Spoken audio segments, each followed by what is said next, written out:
ഈ ഡയറക്ടർ സമ്മതിക്കണം, സ്വന്തമായിട്ട് തിരക്കഥ എഴുതി പടം സംവിധാനം ചെയ്തില്ലേ. നീ ഒന്നും മിണ്ടാതിരിക്കടി. അങ്ങനെ ഇരിക്കുമ്പോ അവന് സാഹിത്യം മുട്ടും. അതിന്റെ കഷ്ടപ്പാട് അനുഭവിക്കുന്നതോ പാവം പ്രേക്ഷകരും. അപരിചിതത്തിന്റെ ആകാശത്ത് സൗഹൃദത്തിന്റെ നക്ഷത്രങ്ങൾ വിരിയുന്ന ആൽക്കമിയാണ് കൂടലിനൊപ്പമുള്ള ഈ കൂടിച്ചേരൽ. ജീവിതഭാരങ്ങളെല്ലാം ഇറക്കി വെച്ച് ഒരപ്പൻ താടി പോലെ നിങ്ങൾ നിങ്ങളുടെ മനസ്സിനെ പറത്തിവിടുക. പ്രണയം അത് പ്രാണനെ പോലെയാണ്. പ്രണയമില്ലാത്തടത്ത് പ്രാണനുമില്ല. അതുകൊണ്ട് തന്നെയാണ് അപരിചിതത്തിന്റെ ആകാശത്ത് ഇതൊരു നല്ല പാട്ടുകളുള്ള, നല്ല സൗഹൃദങ്ങളുള്ള, നല്ലൊരു പ്രണയത്തിന്റെയും കൂടി ഒരു യാത്രയാണ് കൂടല്. നമ്മളെ പറ്റി മറ്റാരും പറഞ്ഞില്ലെങ്കിൽ നമ്മൾ തന്നെ പറയും, അതിലെന്താണ് തെറ്റ്. അപ്പോ നമ്മുടെ ഇന്നത്തെ പടമാണ്. പടത്തിന്റെ പേര് കൂടലനായതുകൊണ്ട് പടം 2 പേര് കൂടിയാണ് സംവിധാനം ചെയ്തിരിക്കുന്നത്. നീ അപ്പൊ അങ്ങനെ ചെയ്തത് നന്നായി. ഇല്ലെങ്കിൽ ഈ കേസിൽ ഞാൻ ഒറ്റപ്പെട്ടു പോയനെ.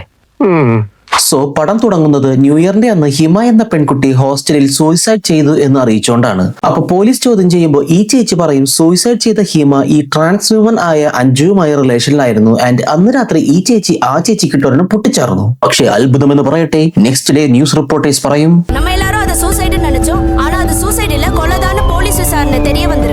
അല്ല ഡയറക്ടറെ, അത് കൊലപാതകമാണെന്ന് തെളിഞ്ഞതിന്റെ ബാക്കി എന്താണ്?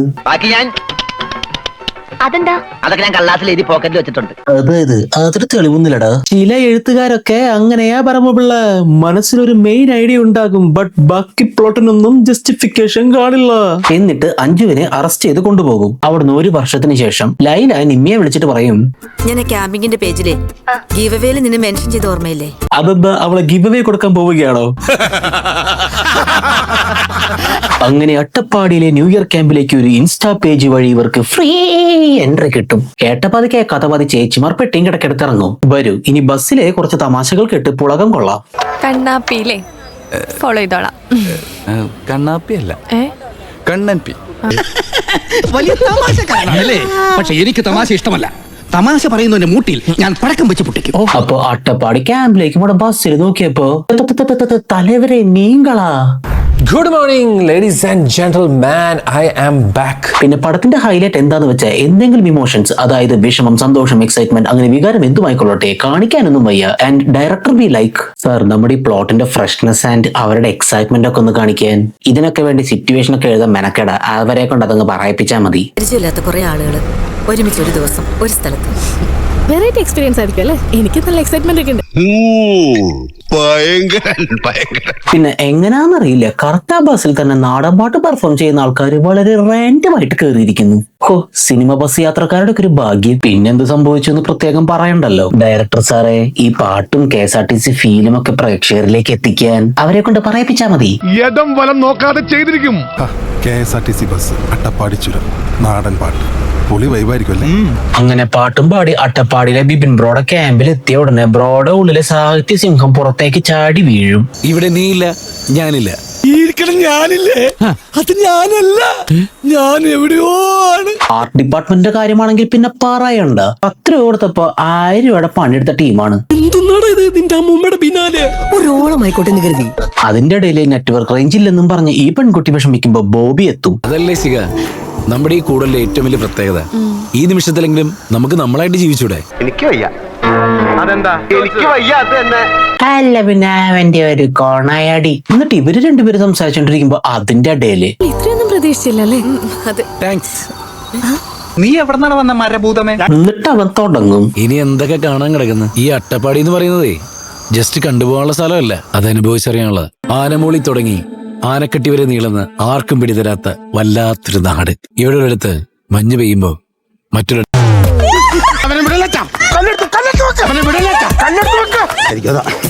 മറ്റൊരിടത്ത് വെയിൽ വെട്ടം പരത്തും. അതിന്റെ ഇടയിൽ പുട്ടിന് പീര പോലെ യവന്റെ കോമഡി. തൃശ്ശൂർ ചാവക്കാടാണ് വീട്. അക്ഷയ സെന്ററിൽ വർക്ക് ചെയ്യുന്നു. ഇനി എന്തേലും? അതായത് ചൂട് അല്ല, ഒന്നുമില്ല. സോറി, ഇപ്പൊ ചിരിക്കാൻ തോന്നണില്ലേ? എന്നിട്ട് പിന്നെയും ബോബി എല്ലാവരും വിളിച്ചു വരുത്തിയിട്ട് തുടങ്ങും. അപരിചിതത്തിന്റെ ആകാശത്ത് സൗഹൃദത്തിന്റെ എങ്കിൽ ഞങ്ങൾ പോകാതെ ഇരിക്കണോ? സുനാമി മുഖം വന്നിട്ട് നമ്മൾ പിടിച്ചിരിക്കുന്നില്ലേ? അപരിചിത മുഖങ്ങളിൽ പരിചിതത്തിന്റെ പുഞ്ചിരി വിരിയിക്കുന്ന മാജിക് മൊമെന്റ്സ് ആവണം ഈ കൂടൽ. എന്തൊക്കെ നിയമങ്ങളാന്ന് തോന്നിയപ്പം താരുണ്ടാക്കിയത് നിയമം. അപ്പൊ അത് അന്ന് അറസ്റ്റ് ചെയ്യപ്പെട്ട അഞ്ജു ക്യാമ്പിലേക്ക് എത്തും. ഇവിടെ ഔപചാരികതയുടെ അതിർവരമ്പുകളില്ല, ഔചിത്യത്തിന്റെ മുഖമൂടികളില്ല, നിബന്ധനകളോ നിർബന്ധങ്ങളോ ഇല്ല. എന്ത് ചോദിച്ചാലും ഇല്ല ഇല്ല ഇല്ല. എന്തെങ്കിലും ഒരു സാധനം ഉണ്ടെന്ന് നിന്റെ തിരുനാക്ക് വിളച്ചൊന്ന് പറയടാ. ഇനി അങ്ങോട്ട് വാട്സാപ്പ്, FB യൂണിവേഴ്സിൽ ഹിറ്റായ സെന്റി മോട്ടിവേഷണൽ പോസ്റ്റുകളുടെ ഒരു സമ്മേളനമാണ്. പട്ടാളക്കാരനായതുകൊണ്ട് കുടുംബത്തോടൊപ്പം ജീവിതം ആസ്വദിക്കാൻ മറന്നുപോയി റിട്ടയർ ആയതിനു ശേഷം ജീവിതം ആസ്വദിക്കുന്ന കപ്പിൾസ്, ജോലിയുടെ പിന്നാലെ അരഞ്ഞ് ഇപ്പോൾ ക്യാൻസർ ആണെന്നറിഞ്ഞപ്പോൾ മാറ്റിവെച്ച യാത്രാ സ്വപ്നങ്ങൾ നിറവേറ്റുന്ന ക്യാൻസർ പേഷ്യന്റ്. അളിയാ, ഇതൊക്കെ വല്ല കോട്ടയത്തുള്ള പൈങ്കിളി സാഹിത്യകാരന്മാരോടും ചെന്ന് പറ. ഇപ്പോ ഇത്തരം കൂടുതലുകളാണ് അവന്റെ ട്രീറ്റ്മെന്റ്. നമ്മളൊക്കെയാണ് അവന്റെ ഏറ്റവും വലിയ മെഡിസിൻ. അത്ര വലിയ കൊണയടിയിലേക്ക് പോകണോ ബോബി ബ്രോ? റേഷൻ കട മറന്ന് മണ്ണെന്ന് വാങ്ങണോ? ഇനി പടം നേരെ നോൺ ലീനിയർ പരിപാടിയിലേക്ക് കടക്കും. പഴയത് പുതിയത്, പുതിയത് പഴയത്. അപ്പൊ ആദ്യമായിട്ട് അഞ്ജു ചേച്ചി ഇവരുടെ ഹോസ്റ്റലിലേക്ക് താമസിക്കാൻ വരുന്ന ദിവസം ഇവ ക്യാരംസ് കളിക്കായിരുന്നു. അപ്പൊ ഈ ചേച്ചി, ഈ ലൈനിൽ വെച്ച് അടിക്കൊരു സുഖമില്ലല്ലോ. ആര് ഈ കോയിനോടെ കൊണ്ടുവച്ചേ? അങ്ങോട്ട് മാറിയിരിക്കേ, ഇതൊക്കെ മുമ്പാണ് ചേരാ.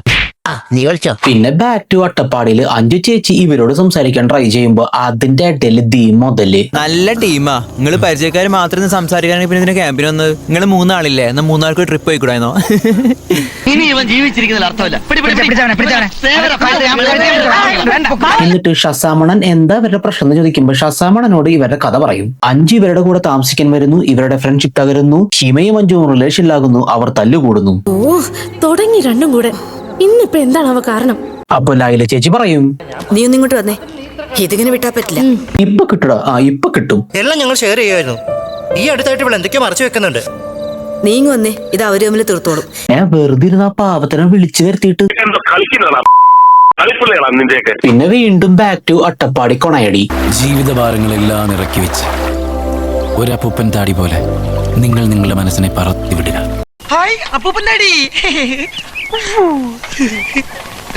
പിന്നെ പരിപാടി മൂടാക്കാൻ ബോബിയുടെ കൊണയടിക്ക് അനുസരിച്ചുള്ള ഒരു പാട്ട്.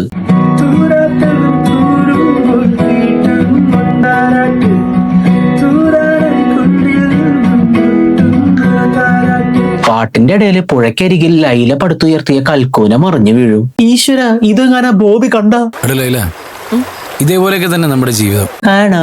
എന്നാലേ അങ്ങനെ അവർ സംസാരിച്ചു നിൽക്കുമ്പോ ആരോ നിമ്മി ചേച്ചിയെ വെള്ളത്തിലേക്ക് തള്ളിയിട്ട് കൊല്ലാൻ നോക്കും. ബട്ട് ആരും അത് വലിയ കാര്യമാക്കില്ല. എന്നിട്ട് ഷസാമണ്ണൻ നരസിംഹമായി വെള്ളത്തിൽ നിന്ന് പൊന്തി വരുന്നത് കാണിക്കും.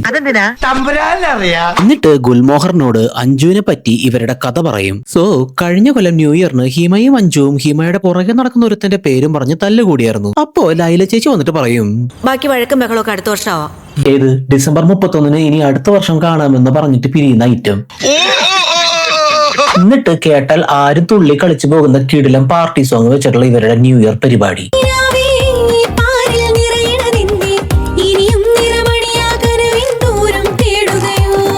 എന്തോന്നാടോ ഇത്? എവിടെ നിന്ന് കിട്ടിയോടോ ഈ ഉണ്ടാക്കണേ? ആ തല്ലിപ്പൊളി പാട്ടിന്റെ ഇടയിൽ അഞ്ജു ഹിമയെ പ്രപ്പോസ് ചെയ്യും. ഹിമ അത് എല്ലാരെയും അറിയിച്ച് അഞ്ജുവിനെ കളിയാക്കും. അപ്പൊ നിമ്മി ചേച്ചി നീ ഒന്നാ മ്യൂസിക് പ്ലേ ചെയ്തേ, മൂഡ് കളയാനായിട്ട്. മൂടുണ്ടാക്കുന്ന പാട്ട് ഈ പാട്ട്. അപ്പൊ ആ ദേഷ്യത്തിനാണ് ഹിമയ്ക്കിട്ട് 5 ഒരെണ്ണം പൊട്ടിച്ചത്. ഹിമ അവിടെ നിന്ന് പോയ അതേ സമയം തന്നെ ഹിമയെ ശല്യം ചെയ്യുന്ന സാം പിന്നെയും വിളിക്കും. അപ്പൊ 5 എന്തൊക്കെ പറയും, ഞാൻ അവളെ കെട്ടാൻ പോകുന്നോളാം, ഞങ്ങൾ മുടിഞ്ഞ പ്രണയത്തിലാണ്. ബട്ട് നിമ്മി ചേച്ചിയാണ് സ്കോർ ചെയ്തത്. ഞാരക പെർഫോമൻസ് തന്നെ സ്കിപ്പ് അടിച്ചേക്കാം. ഇതിനിടയിൽ PSC പരീക്ഷയ്ക്ക് പ്രിപ്പയർ ചെയ്യുന്ന സുഹൃത്തുക്കളുടെ അറിവിലേക്കായി നമ്മുടെ ഭാഗ്യനായിക അനു സിത്താരയുടെ അനീതിയാണ് ഈ നിമ്മി എന്ന അനു സോനാര. പിന്നാലെ പോയി അഞ്ജും ഹിമയും എല്ലാം പറഞ്ഞ് കോംപ്ലിമെന്റ്സ് ആക്കും. എന്നിട്ട് 12 മണിയാകുമ്പോൾ എണീറ്റിട്ട് നിമ്മി പറയും, ഹിമയെ വിളിച്ചിട്ട് വാ. എന്നാ ഞാൻ പോയി അവളെ വിളിച്ചോണ്ട് വരാം. അത് തന്നെയല്ലേ അവളും പറഞ്ഞ്. ഹിമയെ വിളിച്ചിട്ട് വാ. എന്നാ ഞാൻ പോയി അവളെ വിളിച്ചോണ്ട് വരാം. വിളിക്കാൻ ചെല്ലുമ്പോൾ ഡെഡ് ബോഡി ആയ ഹിമയെ കാണും. കഥ കേട്ട് കഴിയുമ്പോ ബോബിച്ചേട്ടൻ കൊണയാടി തുടങ്ങും. ചിലരങ്ങനെയാണ്, ആഗ്രഹിച്ചത് നേടാൻ പറ്റിയില്ലെങ്കിൽ മറ്റാർക്കും സ്വന്തമാവാത്ത വിധം അവരതിനെ ഇല്ലാതാക്കും. ഡേ നീ മെഴുകാതെ, ഒരുപാട് മെഴുകാതെ. നിന്റെ അർത്ഥം വെച്ചുള്ള സംസാരമൊക്കെ ഞങ്ങൾക്ക് മനസ്സിലാവുന്നുണ്ട്. എന്നിട്ട് ഒരു പാട്ടോട് കൂടി അവർ അവരുടെ നൈറ്റ് പ്രോഗ്രാമിലേക്ക് കടക്കുന്നു. എന്തായാലും പൂത്തില്ലേ. എന്നിട്ട് ചരിത്രാതീത കാലം മുതൽ യുഗപുരുഷന്മാർ പടച്ചുവിട്ട ചിതലരിച്ച പഴക്കം ചെന്ന കോമഡി എടുത്തിടും. എന്താ പരിപാടി? ഈ ക്യാമ്പിലൊന്നും നടക്കൂലെന്നറിയില്ലേ? അത് ശരി, നിങ്ങളും കൂടെ ഉണ്ടായിരുന്നോ? അത് പിന്നെ ഞങ്ങൾ വെറുതെ ഒന്നും പറയണ്ട, ഒന്നും ഇങ്ങോട്ടേക്ക്. എന്നിട്ട് അടുത്തുള്ള ഉത്സവം കാണാൻ ബോബി ഇവരെ കൊണ്ടുപോകുമ്പോ അഞ്ജു ചേച്ചി വലിഞ്ഞു കയറി വരും. വണ്ടി കേടായെന്ന് ഉടായിപ്പിറക്കി ഇവരെ കൊണ്ട് തള്ളിച്ച് അവരെ ഒറ്റയ്ക്കാക്കി അഞ്ജു ബോബി സ്ഥലം വിടും. അഞ്ജു ബോബി ജോർജ് കൂടി ഉണ്ടായിരുന്നെങ്കിൽ ഒരു കോമഡി പറയാമായിരുന്നു. ഞാൻ വിഷയത്തിൽ നിന്നും തെന്നുമാറിയോ? നിമ്മിയും ലൈലിയും കാട്ടിലൂടെ അവരെ തേടി നടക്കുമ്പോ ബോബി തിരിച്ചെത്തിയിട്ട് പറയും, പിന്നെ ഒരു പ്രാന്തിയെ പോലെ എന്റെ കഴുത്തിൽ പിടിച്ചിട്ട് എന്നെ തള്ളി പുറത്തേക്ക് ഇട്ട് ഞാൻ തിരിഞ്ഞു നോക്കിയപ്പോൾ അവള് ഇറങ്ങി ഇങ്ങോട്ട് പോയി. എന്നിട്ട് അഞ്ജുവിനെ തപ്പി ഇവരെ ഇറങ്ങുമ്പോഴാണ് നമുക്ക് മനസ്സിലാവുക അഞ്ജുവിനെ ബോബി കെട്ടിയിട്ടിരിക്കുകയാണെന്ന്. അവരൊഴിവാക്കിയിട്ട് എന്നൊറ്റയ്ക്ക് തീർക്കാനുള്ള പരിപാടിയാണല്ലേ മിസ്റ്റർ ബോബൻ സാമുവൽ.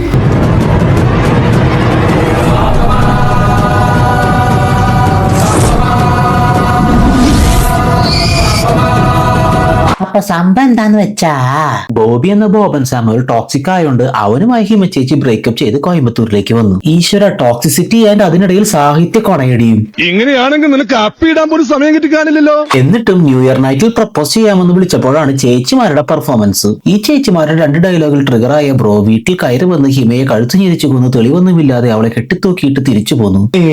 ഇതൊക്കെ ഇത്ര സിമ്പിൾ ആയിരുന്നു. ഹിമയുടെ ഫോൺ കോഡ് പോലും ട്രേസ് ചെയ്യാൻ തോന്നാത്ത പോലീസുകാർക്ക്. എന്നിട്ട് ഹിമ തന്നിൽ നിന്ന് അകലാൻ കാരണം ഇവരാണെന്നും പറഞ്ഞിട്ട് ഇവരെ കൊല്ലാൻ വന്നിരിക്കുകയാണ് അണ്ണൻ ഇപ്പൊ. എന്തൊക്കെ തരം കഴപ്പുകളാ. ബട്ട് അഞ്ജു ചേച്ചി ജയിലിൽ നിന്ന് ഇറങ്ങി ബോബിയെ കുറിച്ച് എല്ലാം അന്വേഷിച്ച് കണ്ടുപിടിച്ചിട്ടാണ് വന്നിരിക്കുന്നത്. ഇനി പടത്തിലെ മെയിൻ ക്യാമിയോ സർപ്രൈസിന് എല്ലാവരും റെഡിയാണോ? ബോബി അന്വേഷിച്ച് അഞ്ജു ബസ്സിൽ പോകുമ്പോൾ അതാ പിന്നെ കാട്ടിൽ കിടന്നുള്ള ഫൈറ്റ് ആണ്. ഈ ഫൈറ്റിലൂടെ അവനിലെ മൃഗത്തെ പ്രേക്ഷകരിലേക്ക് നമുക്ക് എത്തിക്കണം. അങ്ങനെ തന്നെ ചെയ്യാം സാർ.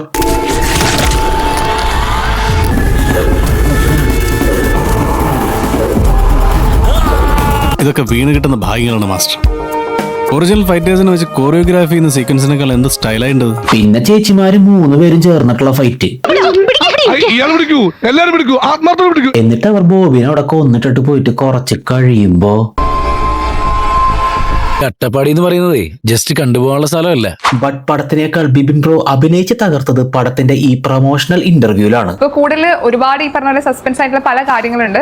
എന്നാൽ ഒരു ഫീൽ ഗുഡ് മൂവിയാണെന്നും പറയുന്നു. ഇപ്പത്തെ നായകന്മാര് വില്ലന്മാര് നമുക്ക് ഇപ്പൊ നായകവേഷം ചെയ്യുന്നവര് വില്ലനാണോ വില്ലൻ ചെയ്ത നായകനാണോ കൺഫ്യൂസ് ആവും. പൊതുവേ തൂക്കിയല്ലോ നാഥ. പടത്തിന്റെ മെയിൻ സസ്പെൻസ് ആങ്കർ വിളിച്ച് പറയുന്നത് ആ ഒരു രീതിയിൽ വന്നു. അത്തരത്തിലുള്ള കഥാപാത്രങ്ങളൊക്കെ ചെയ്യാൻ നിങ്ങൾക്ക് ആഗ്രഹം ഉണ്ടോ? അല്ല, താൻ പറഞ്ഞത് കറക്റ്റാ. അതായത് ഇടയ്ക്ക് ഷൂട്ടിന്റെ ഇടയിൽ പുള്ളി നായകനാവും, അല്ലേ? ഇടയ്ക്ക് നായകനാവും, ഇടയ്ക്ക് ഞങ്ങൾ പേയ്മെന്റ് ഒക്കെ ചെയ്യുമ്പോൾ വില്ലനാവും. അപ്പൊ നേരം കളയാണ്ട് അടുത്ത മഴയ്ക്ക് മുമ്പ് എല്ലാരും അവനവന്റെ കൂരയ്ക്ക് പോയി ചേരി. എല്ലാരും പിരിഞ്ഞു പോയി, അല്ലെങ്കിൽ ഞങ്ങൾക്ക് ആകാശത്തേക്ക് വെടിവെക്കേണ്ടി